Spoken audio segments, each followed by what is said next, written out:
Hi there, my name's Vince from mrtelephone.co.uk, and in this video today we're going to talk about the all-new Master Socket 5C. This has only been installed now for the past few weeks. This video is made September 2016, so it's a very new product. Now, it might look very similar to the old NTE5As, but it is actually much different. So to begin with, all the old stuff that fits onto the NTE5A, so the old ADSL or VDSL faceplates, this design of VDSL faceplate, nothing will fit on to the 5C. So it's not compatible. If you've got your old VDSL faceplate, none of it will fit. So if you have an NTE5C, you need to be really careful about the products you're buying from Maplin and eBay and Amazon, because a lot of them will not fit the NTE5C. If you do want a VDSL faceplate, then you're going to have to go for this new Mark IV version, because that's the only one currently, as of when this video is made, that will fit. Now, I'm going to show you basically how these new 5Cs work. I'm going to do follow-up videos on how to install them and how to do extensions and how to do data extensions from the Mark IV and all those sorts of videos. But in this video today, it's just to talk about the 5C and how it's different from the old NTE5A. Now, just a quick talk about the old NTE5A. It works really well as far as I was concerned. You undone the screws, you slid out the front plate, this disconnected all your wires in your house, so your wires off to your kitchen and your bedroom, and then you could plug your phone into this port here, which was the test socket, and it all worked fine. Now, for people like me and a lot of you guys watching out there, it's not a problem just to undo two screws to slide that out. But maybe if you're elderly or if you're disabled, then you're going to find that task hard. Or a lot of people don't even have screwdrivers. So I presume when people were ringing up to report a fault, the first thing that all the service providers were saying is test at the test socket. So you need to unplug the front plate and test at the test socket. Secondly, the other thing that they must have had a problem with is, as an engineer, you know to undo the two screws and pull it out gently. But a lot of people would not be aware of this, and they would just yank it out, and then the wires would fall out, and then their extensions would no longer work. And I presume a lot of moaning later, maybe the service providers would have to get an engineer out to fix them. So to fix all these problems, they've come up with this design here. Now, with this new 5C, there is no screws. To undo the faceplate, the little front plate, all you need to do is pinch the sides and just slide it out like so. Really, really easy to do. You just squeeze that and pull them out. And you've still got your test socket there, so you just plug your phone into there. So it's something that most people will be able to do because you don't even need a screwdriver. Secondly, if you've noticed, there's no place to attach your wires to the front here. So there's going to be no wiring attached to this, so you can just yank it off and you can pull it as much as you want. There's going to be no wires attached here. All your extension wires are going to be attached to this blue connector here, and also your network wiring, so that's the wiring from, for example, BT Openreach, will be connected onto this network terminal, which is in red at the back. So really, it's going to be a lot easier for customers to test their line because they can just pinch that, pull it out, and then plug the phone into here.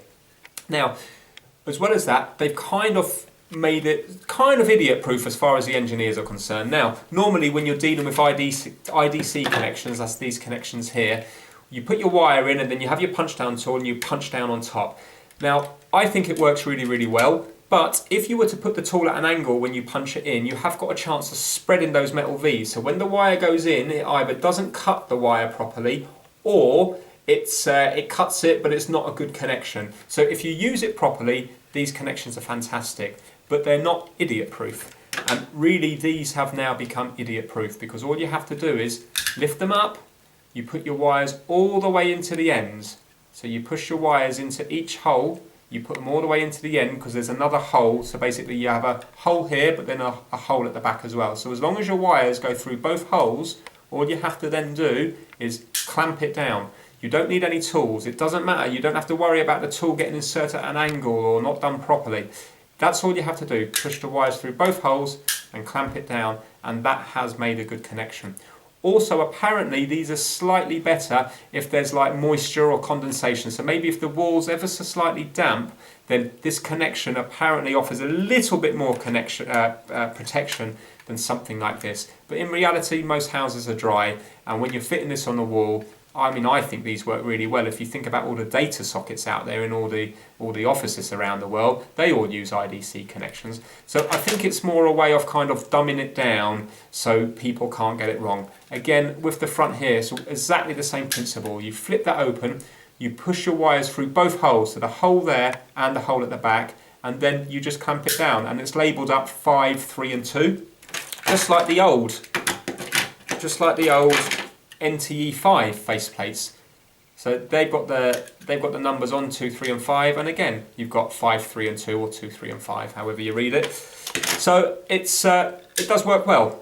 Now if you look at the holes, they are ever so slightly oblong. As I say, I will do follow-up videos in more detail about how to actually connect the wires, but they're slightly oblong, so you can fit 2 wires in each hole, just like the old sockets. In each IDC terminal in the old sockets, you could fit 2 wires in each IDC terminal, and it's the same here. You can fit 2 wires in here and then push them down, and both wires will be terminated in each hole.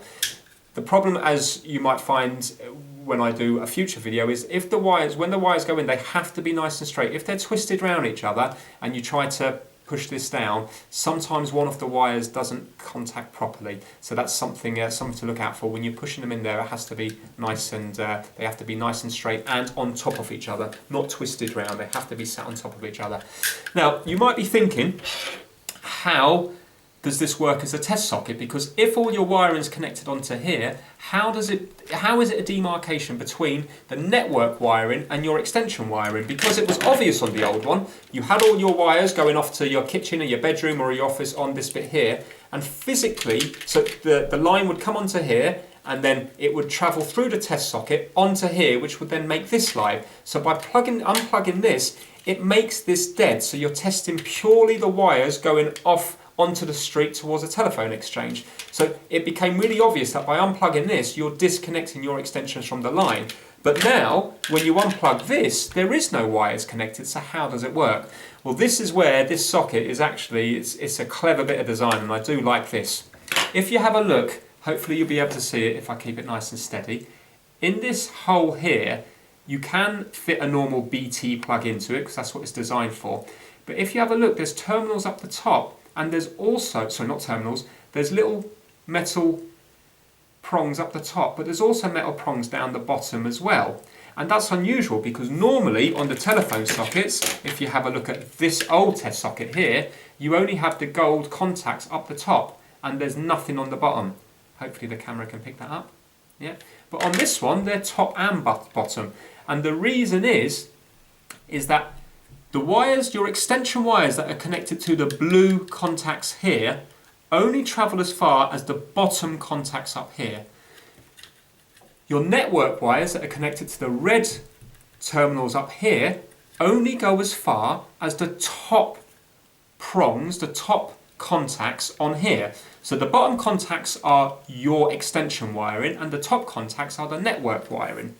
And if you have a little look at this plug here, that plugs into this bit here, it's got contacts on the top, and it's got also contacts on the bottom. Yeah? And if we just get a multimeter, because hopefully it will make more sense if you zoom in down here, when I touch the wires together, you can hear the multimeter making a sound, so it means that it's in contact with each other. So if I go on the bottom prong here and the top prong here, you can see that they're in contact with each other. If I go on the middle prongs, top and bottom, again they're in contact, and these ones here on the side, they're in contact. So what this is doing is, this little plug here is bridging the top to the bottom. So when it's plugged in, it's bridging your your own extension wiring onto your service provider's network wiring. So it's just connecting them up basically. So it's quite clever. So by unplugging that, we are now disconnecting your wiring from the network wiring. So if you have got a problem with a dodgy extension somewhere, you can plug in your phone, and your phone contacts will only have the contacts up the top, because that's how the BT plugs are. When you plug them in, it's testing up the top, which is purely the red network wiring. Now there's another clever thing. They will be releasing in the future a service, or it depends when you watch the video, but as of now, they're going to be releasing a service which is broadband only. So basically, at the moment, you're getting broadband and voice down the line, but they're going to be doing a broadband only service. So then they're going to be, so you don't have to pay for the phone side of things. You're still going to have to pay a bit of line rental, but you won't be paying for the phone because that's what a lot of customers want. Now, you will be getting, for example, the voice over IP adapter instead. And then what it will allow is, it will allow a different type of faceplate, not one of these and not a Mark IV faceplate, but a different faceplate that I haven't seen yet, to plug onto the front. And what that will do is, it will allow you to have broadband like you would normally have, but then your voice over IP adapter will then provide the voice side of things into the faceplate, which will then connect via the bottom pins onto the blue wiring, so then all your existing phones in your house and your alarm or whatever you've got connected will work on voice over IP. So it's a nice easy way of BT designing, well not BT, this is made by Pressac, designing something that allows the network wiring to go to one port, but then it allows back feeding. So if you can imagine, your voice over IP now is your telephone exchange, your adapter, so that's providing the voice, and it's back feeding it into here to connect up all your wiring. So years ago I had a Vonage line which was voice over IP, and they gave me my little unit, and they just have one little outlet at the back that you plug your phone into. Now most people use digital cordless phones like the DECT phone, so that's fine. You plug one of those in, and then you might have 3 handsets dotted around the house, and it works fine. You don't need phone extensions. But a lot of people still like the telephone, you know, they like their old telephones, or it might be connected up to an alarm or fax or something else. And what I had to do is, I physically had to remove the wiring, my extension wiring, and make a whole new set of extension wiring for the Vonage phone. Well now, with a simple faceplate, they'll be able to do that, because before, all the faceplates, no matter what you plugged in here, would end up on the network side. So if you were to get a voice over IP adapter and backfeed it into here, that signal is going to be traveling all the way down to the telephone exchange, which is going to put a huge, the voice over IP adapter probably wouldn't work because it would struggle. You'd find that the ringer would muck up because it's going down 1 or 2 miles of wiring. While with this bit here, it's done cleverly. It's just going to be attached to the bottom, and then it's just going to be using your extension wire in your house without going down the network wiring. So that's a really good point. I like that. Now, the problems, these are the problems I see with it. Sorry, before that, I'm just going to talk about the Mark IV socket. Again, very similar in design to the VDSL faceplate, meaning the innards of it, but the outside of it again look like the older ADSL sockets where it replaces the whole front plate, or the VDSL sockets that I sell are like this. So although it's got the new insides, it is the older design. That's the design they've gone back to. The Mark IV socket also has these cam locks on them. Again, this is for hardwiring the signal. So if you don't want to plug your router into here and you want to plug it into a different location, you can hardwire it onto here, just like the A and B terminals on your VDSL faceplate, just like the A and B terminals on the ADSL faceplate. Exactly the same thing. The terminals are marked up A and B, and you will bring the hardwired cable to a different location, but I will do videos on that. But again, it fits on nice and easily. So all you have to do is remove the front plate and push that one in like so. In case anybody's wondering, because I do make up the RJ45 to RJ11 leads, the RJ45, this one here is an RJ45, it will still fit into the new Mark IV socket. So exactly the same as the old VDSL faceplate and the old ADSL faceplates, they will accept an RJ11 or an RJ45 socket. That's the RJ45, and as you can see, it fits perfectly. And again, it's using the middle 2 pins. So the signal's traveling down the middle 2 pins on the data socket here. Now, the problem I think is when you haven't got the screws, these front plates come off very easy. So I asked my son, who's 7, can he remove it? And he just pinched it and plugged it off, which is fine.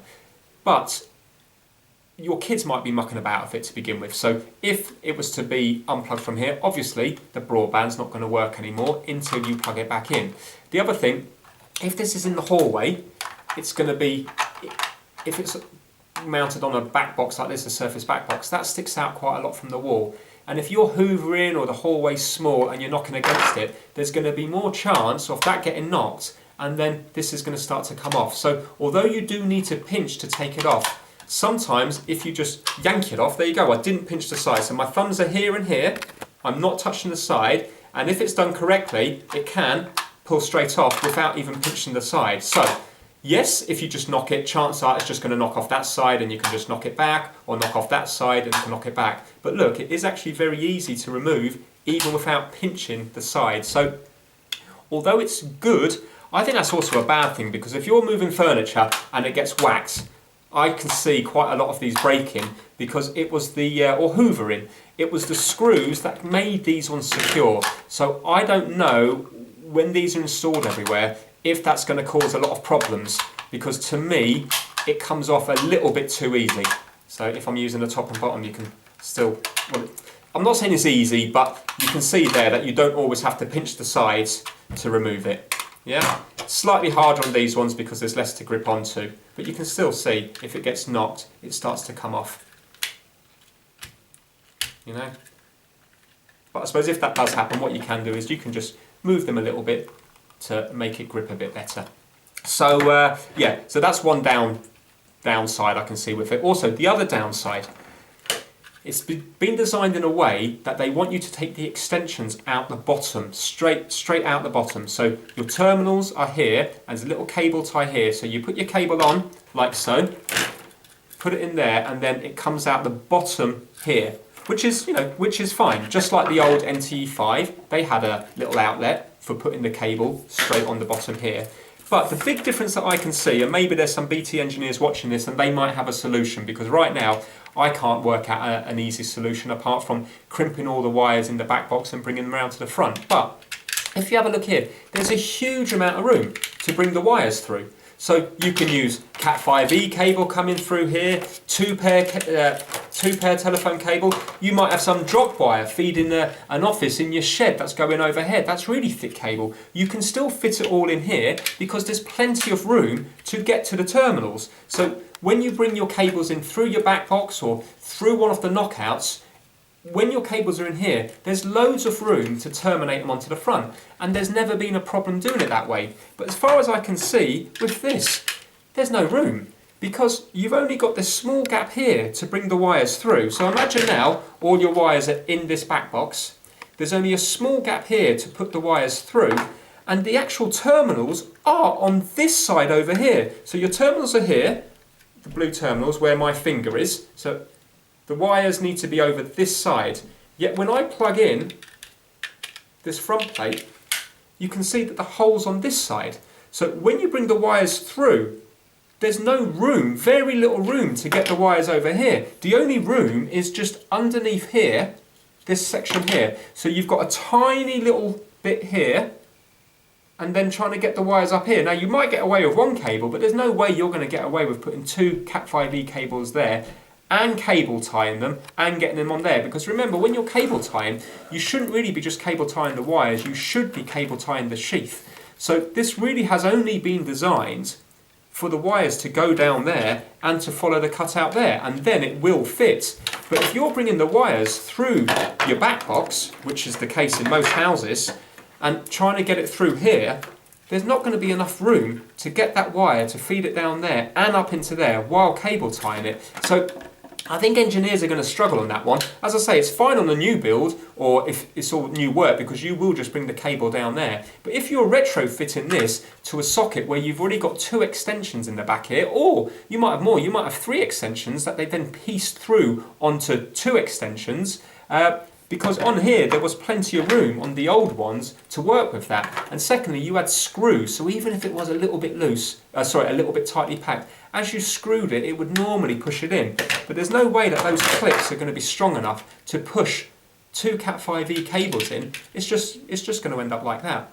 So I think that's a problem. It's the same thing, same design with the this new Mark 4 VDSL faceplate. It's designed for the hardwire extension to come onto here and straight down here. So when you put that onto there, you can see that there's two holes, and that's where you've got to bring your extensions out of. Now, I will do further videos on this, and I will do a video where you have all the wires coiled into the back to find a solution to bring it on to this front plate. But if you're installing these at the moment, then maybe add to the comments if there's a little way of doing it. Perhaps you've got to bring the wires out through one of the knockouts off the back box and then bring it up into here. It will look a bit messier, but maybe the wires need to come out and back in. But that's only going to be possible if you've got enough slack in there. If you haven't got much slack in there, then there's not going to be room to do that. But maybe that's a way that it's been designed, you know, to come out of the knockout holes and then back into it that way, while before it was all hidden because the knockout holes brought the cable in and it was all hidden in here, and there was no wires showing apart from the wires that were feeding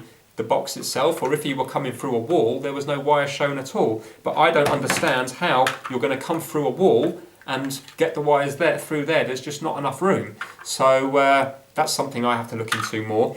Also, back boxes. It will fit your standard back box that you've had for the last 10-15 years. So if you get one of these installed, it is going to fit that no problem.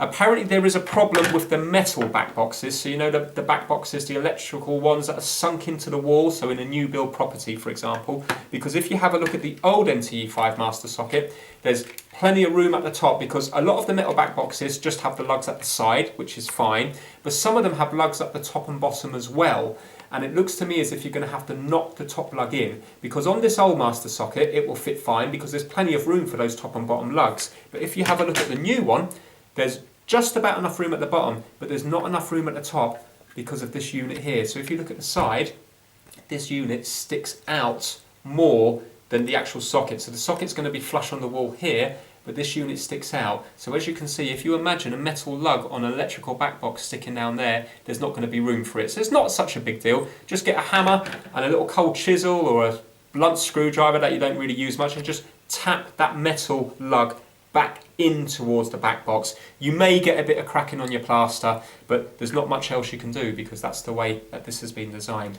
So it's clever. I can see why they've done it. It's quite a nice design, but I can also see that there's going to be a few problems with it. But maybe they will iron those out in future builds, future designs. But yeah, it's. I thought I did a video on it because a lot of you are probably wondering what the socket's about. Hopefully, it will make more sense now, and I will do follow-up videos about how to wire it up, how to do hardwire your extensions on it if you want to plug your router into a different location and stuff like that. But for the moment, that's it. Nice and easy.